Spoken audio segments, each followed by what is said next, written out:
Dear students, हम लोगों ने अलग अलग सरफेस की क्वालिटीज़ या उसके टर्म्स को देखा पिछले दो क्लास के अंदर। उसके पार्ट्स कौन से होते हैं सरफेस के, उनको हम लोगों ने देखा। ले किसे कहा जाता है वो देखा, वेवीनेस किसको कहते हैं वो देखा, रफनेस का मतलब क्या है, सरफेस किसको कहा जाता है। ऐसे कुछ सरफेस से जुड़े हुए टर्म्स के बारे में हम लोगों ने सीखा। इन सरफेसेस को जांचने से पहले सरफेस फिनिशिंग मेथड के थ्रू हम लोगों ने उससे पहले क्या देखा था, तो फिनिशिंग के ऑपरेशन कौन से हैं। जैसे कि फाइलिंग हो गया, या अलग अलग मशीनिंग ऑपरेशंस हो गए, या फिर अलग अलग हैंड ऑपरेशंस हो गए, जिसके अंदर हम लोगों को अलग अलग सरफेस फिनिश टेक्सचर्स जो है वो मिलते हैं।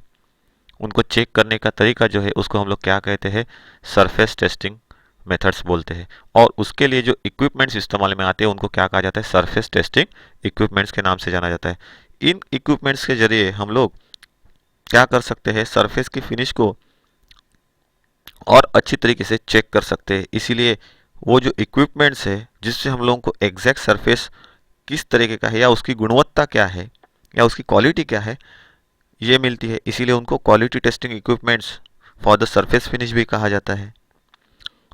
ये अलग अलग मेथड के जरिए मिलने वाली सरफेस फिनिश कैसी होती है, ये हम लोगों ने पिछले क्लास के अंदर देखा। उनको किस तरीके से बताया जाता है वो देखा। इन सरफेस फिनिश को नंबर्स में किस तरीके से कहते हैं, ग्रेड्स में किस तरीके से कहते हैं, ये देखा।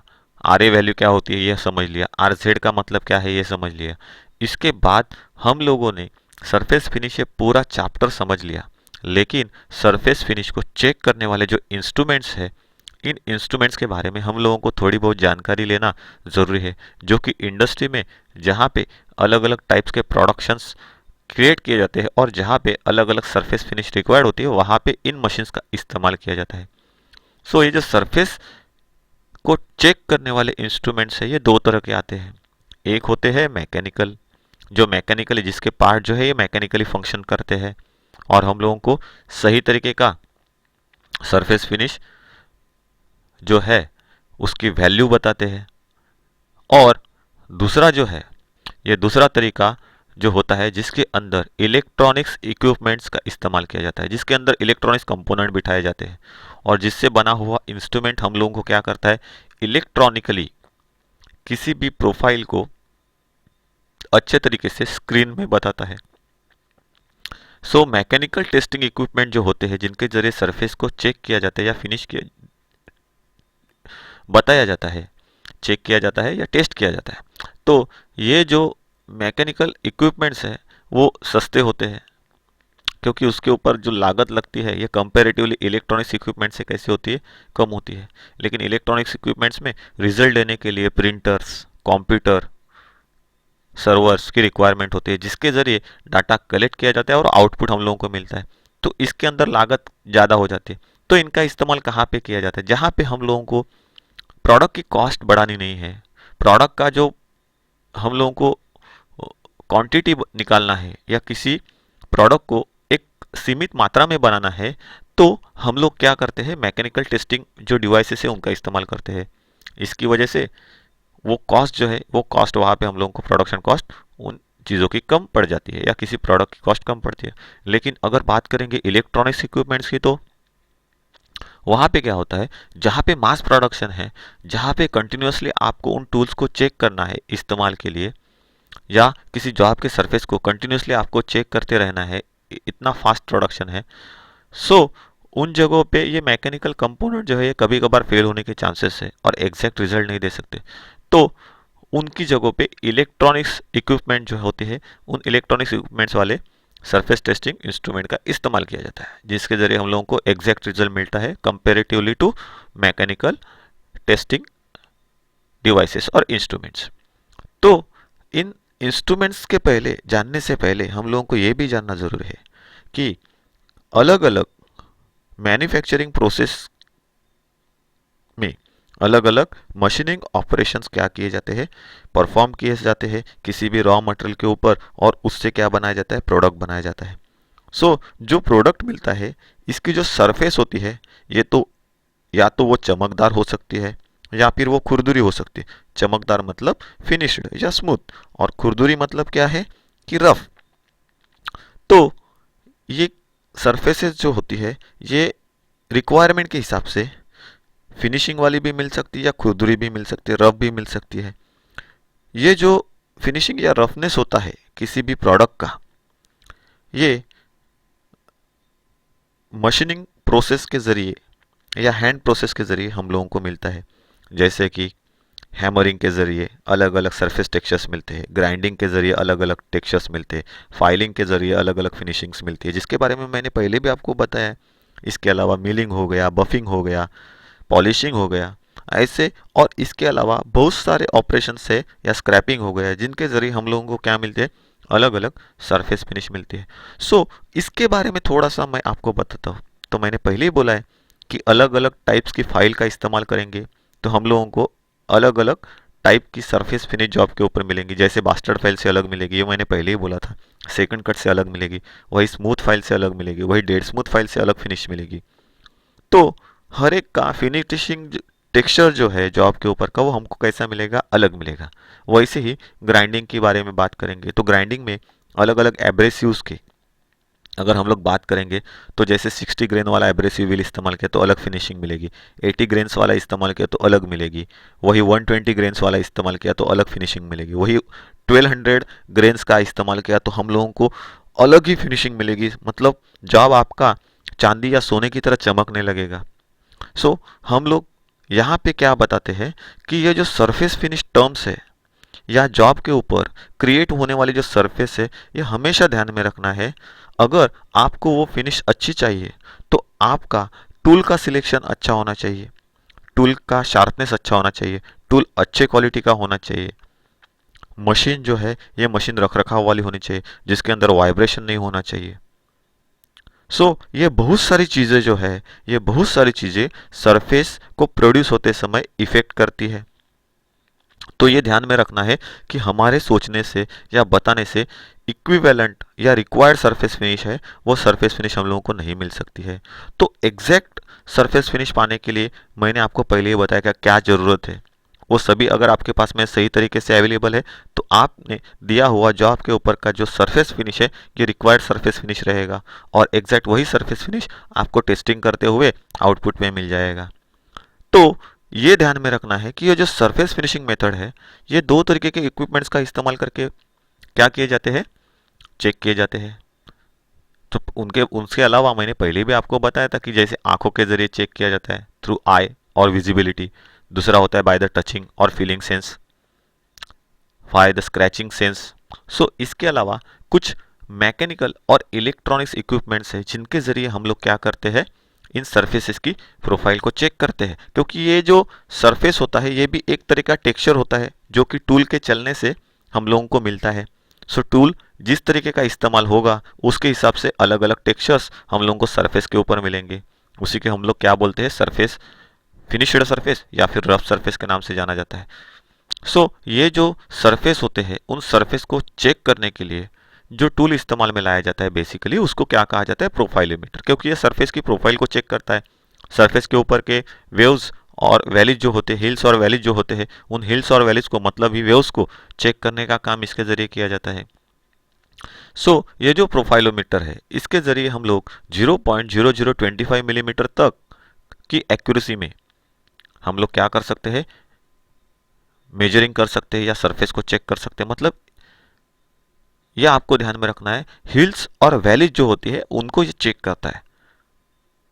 ये जो प्रोफाइलोमीटर है ये क्या काम करते हैं, तो हिल्स और वैलीज जो होती है जो आपके सरफेस की, मतलब ही उसका वेवीनेस जो होता है उसको चेक करने का काम किया जाता है।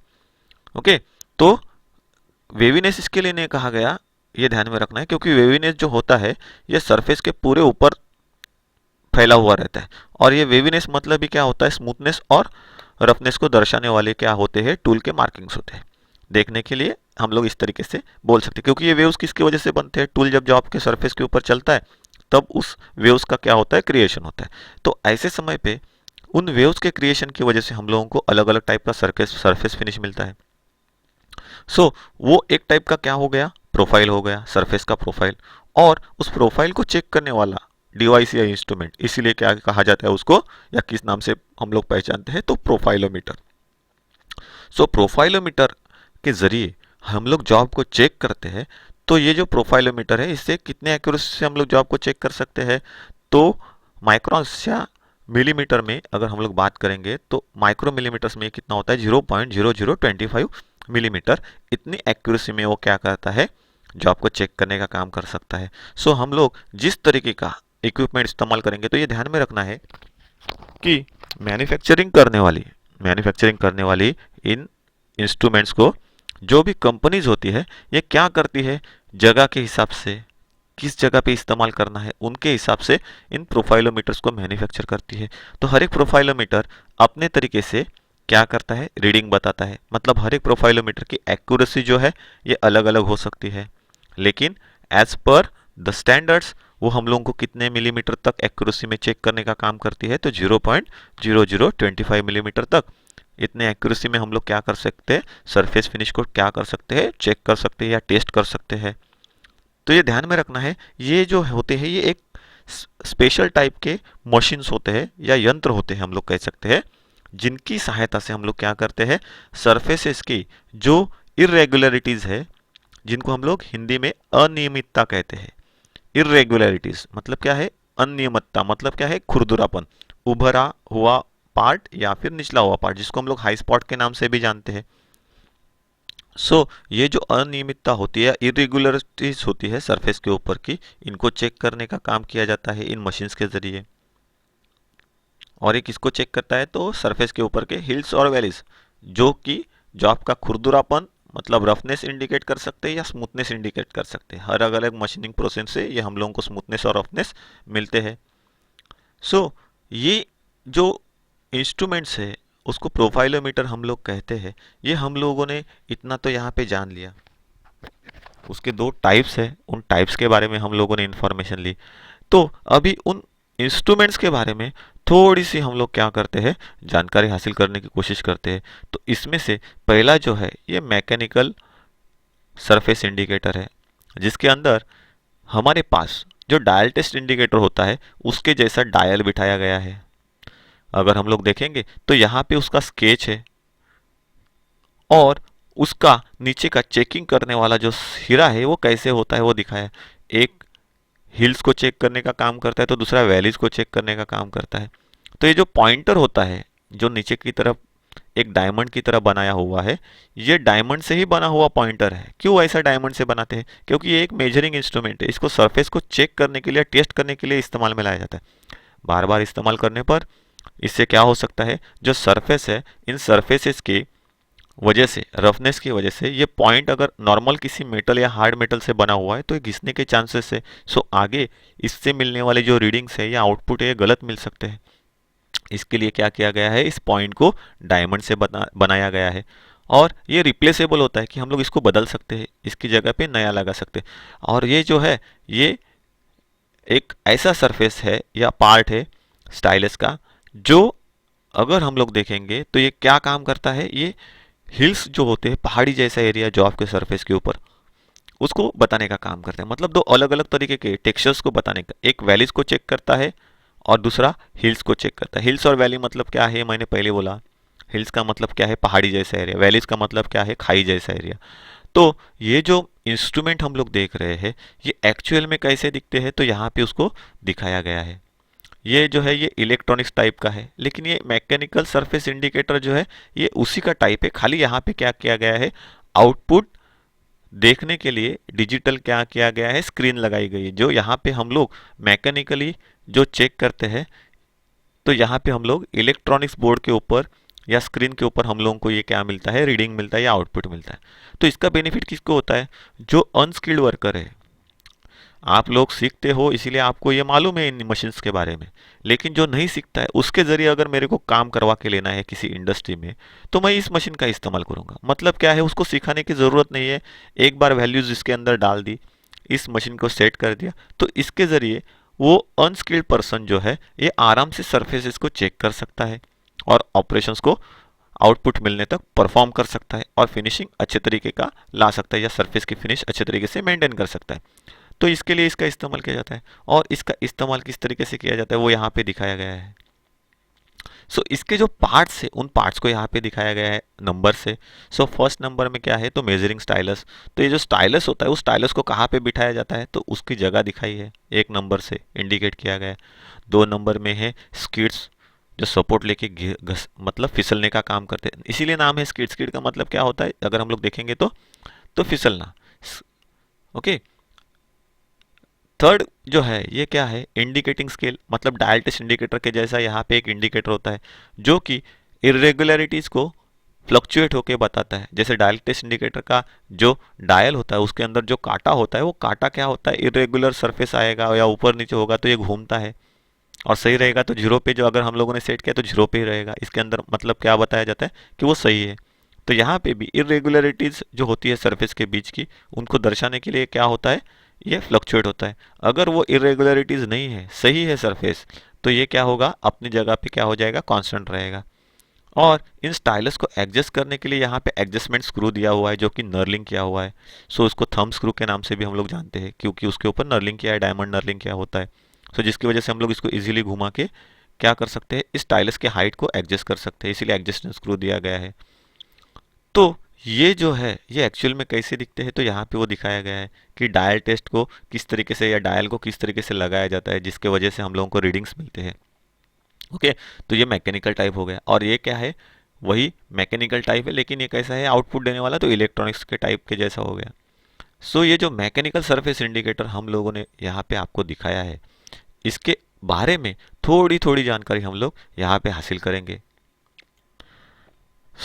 इससे पहले हम लोगों ने जो टेस्टिंग के मेथड्स सीखे थे या मैंने बताए थे, उसके अंदर हम लोगों ने जो देखा था, ये इनडायरेक्ट सरफेस को मेजर करने का या बताने का जो था, वो क्या था, तरीका था। लेकिन इसके उसके बाद मैंने आपको ये भी बताया था कि वो एग्जैक्ट हम लोगों को सरफेस फिनिश नहीं दिखाता है या बताता है, या रिजल्ट सरफेस फिनिश का नहीं कह सकता है कि वो एग्जैक्टली वही सरफेस टाइप की फिनिश है, मतलब वो एग्जैक्ट वही टाइप की फिनिशिंग है सरफेस के ऊपर जो हम लोगों को मिली है। लेकिन ये जो प्रोफाइलोमीटर्स है मैकेनिकल ऑल इलेक्ट्रॉनिक्स टाइप वाले, ये हम लोगों को क्या करते हैं, ये डायरेक्टली सरफेस को टेस्ट करके एक्यूरेट मेजरिंग हम लोगों को सरफेस की वैल्यू जो है, मेजर वैल्यूज जो बताते हैं मिलीमीटर्स में, माइक्रोन मिलीमीटर्स में या माइक्रो मिलीमीटर में।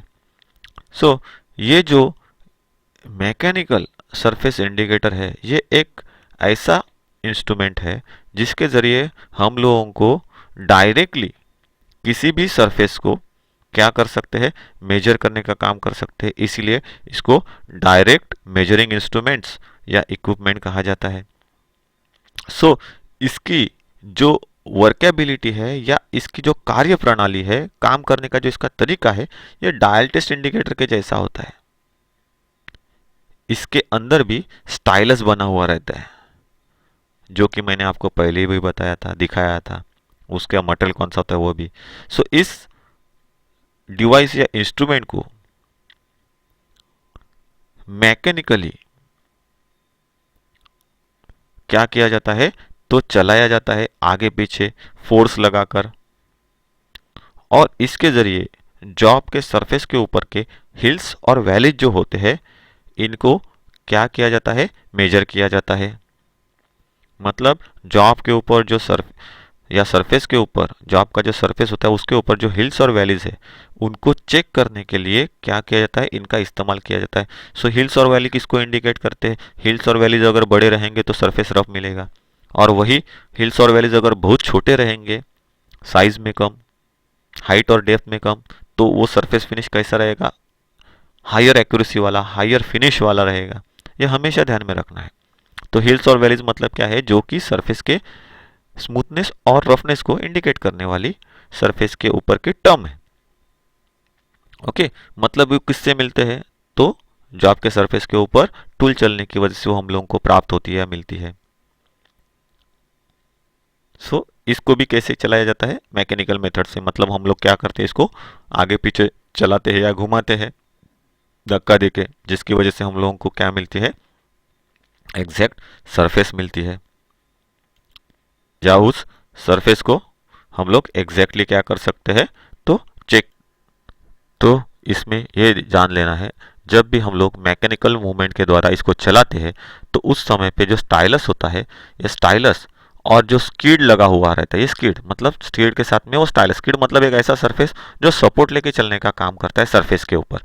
तो ये चलते समय क्या करता है कि जो भी इरेगुलरिटीज है, जैसे ही इरेगुलरिटीज को ये इंडिकेट करेगा या ऊपर नीचे ज़्यादा रहेगी, इरेगुलरिटी जो रहेगी मतलब क्या है, अनियमितता, सरफेस के ऊपर का जो खुरदरापन मतलब रफनेस कम ज़्यादा रहेगा, तो ये क्या करता है, ये इंडिकेशन भेजता है मैकेनिकली, किसको भेजता है, तो इस डायल के अंदर भेजता है और ये फ्लक्चुएट होता है, जिसकी वजह से हम लोगों को सरफेस के अंदर की जो रफनेस है वो रफनेस वैल्यू है, आर ए वैल्यू हम लोगों को यहाँ पे इस इंडिकेटर में क्या होती है, मिल जाती है माइक्रॉन्स में या माइक्रो मिलीमीटर्स में, जिसे हम लोग काउंट करते हैं।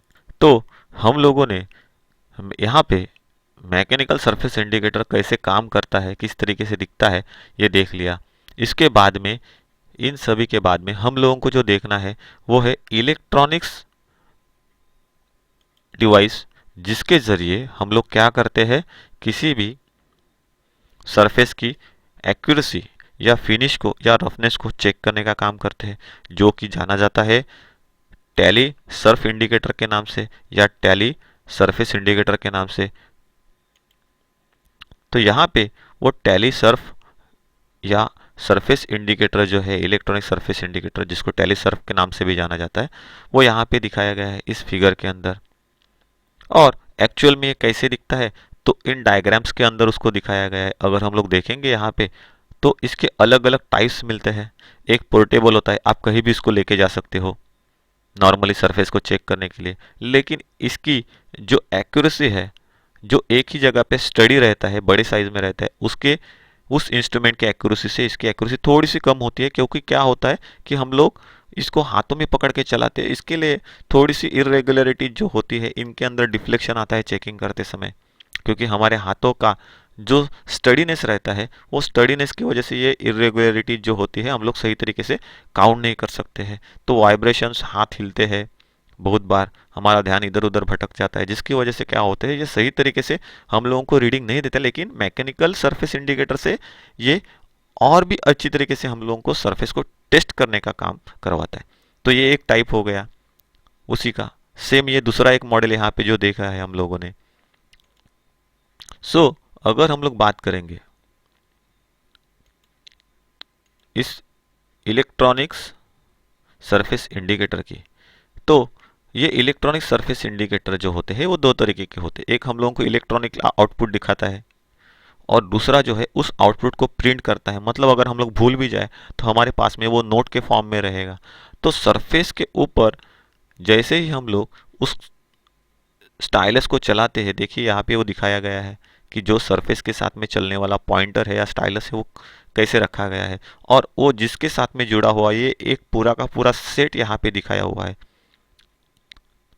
तो एक साइड से जैसे हार्ट बीट को चेक करने के लिए एक मशीन्स होती है, वैसे ही ये सरफेस को या उसके आउटपुट को दर्शाने के लिए एक मशीन होती है जो ग्राफ क्या करती है, निकालती है। जब तक आप इसको चलाते रहोगे आपको ये ग्राफ आउटपुट के जरिए मिलता रहेगा। ये एक प्रिंटर की तरह होता है। ये जो टैली सर्फ है उसके बारे में थोड़ी सी हम लोग यहाँ पे जानकारी लेते हैं। तो डायग्राम के अंदर अगर हम लोग देखेंगे, यहाँ पे ए दिखाया गया है। ये ए से इंडिकेट जो किया गया है इसको हम लोग क्या कहते हैं, ये स्टाइलस है। और उस स्टाइलस के साथ में मोटर की रेस या रेस मोटर जिसको कहा जाता है वो लगी हुई है। ये उसको स्टेबिलिटी प्रोवाइड करती है स्टाइलस को। उसके बाद अगर हम लोग देखेंगे तो लेटर बी यहाँ पे दिखाया गया है। ये बी लेटर क्या है, तो बी लेटर से ये जो है ये मूवमेंट को कंट्रोल करने वाला कंट्रोलर है, जिसके ज़रिए स्टाइलस और बाकी जो है उन मूवमेंट्स को क्या किया जाता है, कंट्रोल किया जाता है। तो ये कंट्रोलर का काम करता है। उसके बाद में है यहाँ पे सी। सी क्या है, तो सरफेसेस के ऊपर के जो टेक्सचर्स है या पैरामीटर्स है उनको चेक करने वाला और उन रिजल्ट को स्टोर करने वाला ये यूनिट है, जिसके अंदर सरफेस की रफनेस वैल्यू या फिनिशिंग वैल्यू जो होती है उनको क्या किया जाता है, जैसे ही स्टाइलस के ऊपर वो चलते हैं उसको यहाँ पे रिकॉर्ड किया जाता है। और लास्ट में जो है ये डी है, इसको क्या कहा जाता है, रिकॉर्डर। तो यहाँ पे आने वाला आउटपुट इस रिकॉर्डर के अंदर भेजा जाता है। अभी रिकॉर्डर का मतलब क्या होता है कि स्टोर करने वाला, लेकिन यहाँ पे वो रिकॉर्डर का काम क्या होता है, उसको जिसको रिकॉर्डर कहा जाता है वो एक तरीके से उस ग्राफ को क्या करता है, प्रिंट करता है। मतलब यहाँ पे सरफेस के ऊपर जो इरेगुलरिटीज है उनको वो ग्राफ के माध्यम से यहाँ पे दिखाता है, और हम लोगों को सरफेस के ऊपर कहाँ पे इरेगुलरिटीज है वो इरेगुलरिटीज इस ग्राफ के थ्रू हम लोगों को क्या होती है, मिल जाती है।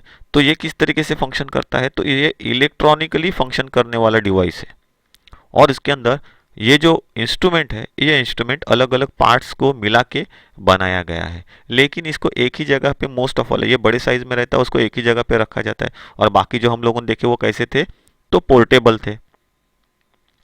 ओके, तो मैंने पहले भी बताया था आप लोगों को कि ये इंस्ट्रूमेंट ऐसा है जिसकी वजह से इसको बहुत सारी बड़ी बड़ी फैक्ट्रीज के अंदर इस्तेमाल में लाया जाता है, किसी भी सरफेस के फिनिश को या टेक्सचर को टेस्ट करने के लिए, या फिर लेबोरेटरीज के अंदर इस्तेमाल में किया जाता है जहाँ पे R&D वर्क होता है, रिसर्च एंड डेवलपमेंट वर्क्स होते हैं, अलग अलग इंस्ट्रूमेंट्स बनाए जाते हैं, उसके सरफेस फिनिशेस को चेक किया जाता है। तो वहाँ पे इस इलेक्ट्रॉनिक्स टाइप वाला जो सरफेस मेजरिंग इंडिकेटर है या डिवाइस है उसको इस्तेमाल में लाया जाता है, जिसको हम लोग टेलीसर्फ के नाम से जानते हैं। उसके टाइप्स हम लोगों ने देखे। सो एक ये यहाँ पे देखा था, एक ऐसे देखा था जिसके अंदर स्टोरर है होता है जो कि आउटपुट देता है, और ये कैसा है, ये डायरेक्टली स्मॉल यूनिट है, आप इसको कहीं भी इस्तेमाल में ला सकते हो, ले जा सकते हो। लेकिन ये ध्यान में रखना है, इनके कुछ लिमिटेशंस होते हैं, कुछ छोटे जॉब्स या उनका जॉब चेक करने का एक दायरा होता है। तो यहाँ पे जो हम लोग फिगर नंबर 3 में देख रहे हैं, ये एक बड़े टाइप के जॉब्स को चेक करने के लिए, मतलब आप बड़े साइज के जॉब्स को भी चेक कर सकते हो, उसकी रेगुलरिटीज़ को, रेगुलरिटीज़ और इरेगुलरिटीज़ को हम लोग इसके जरिए चेक कर सकते हैं, चाहे जॉब छोटा होने दो या बड़ा होने दो। और ये जो जॉब है, ये जो मशीन है जो यहाँ पे हम लोग देख रहे हैं ड्राइंग के अंदर, तो ये क्या है, एक पोर्टेबल यूनिट है जिसको हम लोग कहीं भी ले जा सकते हैं, लेकिन इसका जॉब का सरफेस चेक करने का दायरा कैसा होता है, सीमित होता है। ये ध्यान में रखना है। तो इसके जो टाइप्स है उन टाइप्स को हम लोगों ने यहाँ पे देखा था, अलग अलग जो टाइप्स है इन टाइप्स को हम लोगों ने देखा था कि किस तरीके से इनके आउटपुट जो है हम लोगों को आउटपुट्स मिलते हैं। ओके, सो ये जो इलेक्ट्रॉनिक सरफेस इंडिकेटर है इसके बारे में और थोड़ी सी हम लोग यहाँ पे जानकारी हासिल करते हैं। जैसे कि हम लोगों ने देखा कि ये इलेक्ट्रॉनिक सरफेस इंडिकेटर है, इसका नाम जो है ये टेली सरफेस के नाम से भी जाना जाता है। कहाँ पे इस्तेमाल में लाया जाता है वो भी मैंने बताया, बहुत सारे लेबोरेटरीज में जहाँ पे R&D वर्क चलता है। ओके, उसके बाद ड्राइंग में ये किस तरीके से दिखता है वो भी मैंने बताया, एक्चुअल में कैसे दिखता है वो भी यहाँ पे दर्शाया है, उसके पार्ट्स कौन से हैं ये भी मैंने आपको बताया। सो इसके कुछ पार्ट्स है जैसे कि रिकॉर्डर्स हो गया, एम्पलीफायर हो गया, स्टाइलस मेजरिंग हेड हो गया, इसके बाद उसकी मोटर हो गई जो यहाँ पे इंडिकेट की है, मोटर, मेजरिंग हेड्स, बराबर है, स्टाइलस हो गया, स्टोरर हो गया। तो ये ऐसे इसके पार्ट्स है। एम्पलीफायर होता है वो बताया। सो एम्पलीफायर कहाँ पे है, तो यहाँ पे एम्पलीफाई करता है, रेगुलेट करने वाला। रेगुलेटर क्या काम करता है, पर्टिकुलर चीज़ को, या एम्पलीफायर क्या काम करता है, रेगुलेट करने का काम करता है। ओके, वाइब्रेशंस को या उसके मापने की एक्यूरेसी को और अच्छे तरीके से सिग्नल को आगे भेजने का काम करता है। एम्पलीफायर का जैसे फंक्शन होता है इलेक्ट्रॉनिक्स गैजेट्स के अंदर या फिर इलेक्ट्रिकल इक्विपमेंट्स या जोड़ने के अंदर, तो वैसे ही यहाँ पे एम्पलीफायर इस्तेमाल किया जाता है कि जो सिग्नल चेकिंग करते समय मिल रहे हैं उन सिग्नल को रिकॉर्डर के तरफ और अच्छी तरीके से भेजने के लिए क्या किया जाता है, एम्पलीफायर का इस्तेमाल करते हैं। ये हमेशा ध्यान में रखना है। हमारे पास में केबल्स होती है जिसके थ्रू हम लोगों को डिजिटल मीडिया टीवी के ऊपर देखने का क्या मिलता है, चांस मिलता है। सो अभी तो हमारे पास में क्या है, डिश है, लेकिन पहले तो डिश नहीं थी। वो टाइम के केबल के जरिए हम लोग टीवी के ऊपर क्या करते थे, अलग अलग मूवीज देखते। तो केबल वाला जो है उसका ऑफिस या उसका डिस्ट्रीब्यूशन सेंटर बहुत अलग जगह पे होता था या दूर में होता था, और वहाँ से वो हमारे घर तक केबल को पहुँचाता था। तो ये ध्यान में रखना है, उसकी हर एक केबल की जो कैपेसिटी होती है एक जगह से ट्रैवल करके दूसरी जगह तक आने की, तो वो कैपेसिटी कम हो जाती है, तो पिक्चर की क्वालिटी भी वहाँ पे क्या हो सकती है, कम हो सकती है। तो उसको बढ़ाने के लिए उसको एम्पलीफाई करना ज़रूरी है। मतलब क्या है, एक पर्टिकुलर डिस्टेंस के बाद वहाँ पे एक एम्पलीफायर लगाया जाता था, तो वो जो सिग्नल रिसीव करता था उसको क्या करता था, कन्वर्ट करता था जो एक्चुअल में सेंडर ने सेंड किया है उसी सिग्नल में, मतलब वापस वो उसकी क्वालिटी को सुधार के और ज़्यादा फोर्स से आगे भेजता था। फिर उसकी कितने लेंथ तक डिलीवरिंग की कैपेसिटी है उस एम्पलीफायर की, उसके हिसाब से क्या किया जाता था, उतने डिस्टेंस पे और एक दूसरा एम्पलीफायर लगाया जाता। तो एम्पलीफायर के जरिए हमारे एरिया में अलग अलग दूरी तक क्या किया जाता था, एम्पलीफाई करके केबल को पहुंचाया जाता था। वैसे ही यहाँ पे क्या होता है, एम्पलीफायर का इस्तेमाल किया जाता है। लेकिन ये क्या करता है, जो सिग्नल्स स्टाइलस और ये मेजरिंग करने वाली मोटर जो वहाँ पे स्टाइलस जिसके अंदर लगा हुआ रहता है और उसके थ्रू जो अलग अलग वाइब्रेशंस मिलते हैं वेव्स और वैली की वजह होने वाली सरफेसेस के ऊपर की जो वेव्स और वैलीज होती है या इरेगुलरिटीज होती है या रेगुलरिटीज होती है, इनको चेक करते समय जो उबड़ खाबड़ सरफेस रहता है उसको जब चेक किया जाता है तो उससे जो सिग्नल्स मिलते हैं, जो स्टाइलस को मिलते हैं और स्टाइलस मोटर की तरफ भेजता है, तो वो मोटर के जरिए आगे तक या रिकॉर्डर तक जाते समय वो वीक हो सकते हैं और अलग हम लोगों को आउटपुट मिल सकता है, क्योंकि इलेक्ट्रॉनिक्स इक्विपमेंट्स। तो वहाँ पे क्या किया जाता है, हम लोग किसका इस्तेमाल करते हैं, एम्पलीफायर का। तो एम्पलीफायर के द्वारा एम्पलीफाई करके उन सिग्नल्स को रिकॉर्डर तक भेजा जाता है, जिसकी वजह से हम लोगों को सही रिजल्ट मिलता है, एग्जैक्ट रिजल्ट मिलता है। और फिर वहाँ पे एक प्रिंटर के जैसा स्टोर होता है जहाँ से वो प्रिंट निकल के हम लोगों को कागज़ के ऊपर आउटपुट मिलता है। ओके, तो ये एक मशीन है जिसको मोटर के ज़रिए चलाया जाता है। मोटर के ऊपर हेड जो होता है उसको कंट्रोल करके उसके ज़रिए क्या किया जाता है, स्टाइलस को चलाया जाता है, और जिसके थ्रू हम लोग क्या करते हैं, सरफेस को चेक करने का काम करते हैं। तो इन इंस्ट्रूमेंट्स के बारे में हम लोगों ने यहाँ पे जानकारी हासिल की है कि किस तरीके से सरफेस टेस्टिंग किए जाते हैं मैकेनिकल सरफेस टेस्टिंग इक्विपमेंट्स के द्वारा और इलेक्ट्रॉनिक सरफेस टेस्टिंग इक्विपमेंट्स के द्वारा। सो माय डियर स्टूडेंट्स, यहाँ पे हम लोगों ने वो इस्तेमाल में आने वाले जिनके ज़रिए हम लोग किसी भी जॉब के सरफेस की प्रोफाइल को चेक कर सकते हैं, जिनको प्रोफाइलोमीटर भी कहा जाता है, उनके बारे में हम लोगों ने क्या किया है, यहाँ पे अच्छी तरीके से जानकारी हासिल की है। और यहाँ पे हमारा ये सेशन जो है सरफेस फिनिश को चेक करने वाले इंस्ट्रूमेंट और डिवाइस के बारे में, वो हम लोग यहाँ पे क्या करते हैं, ख़त्म करते हैं। So thank you very much.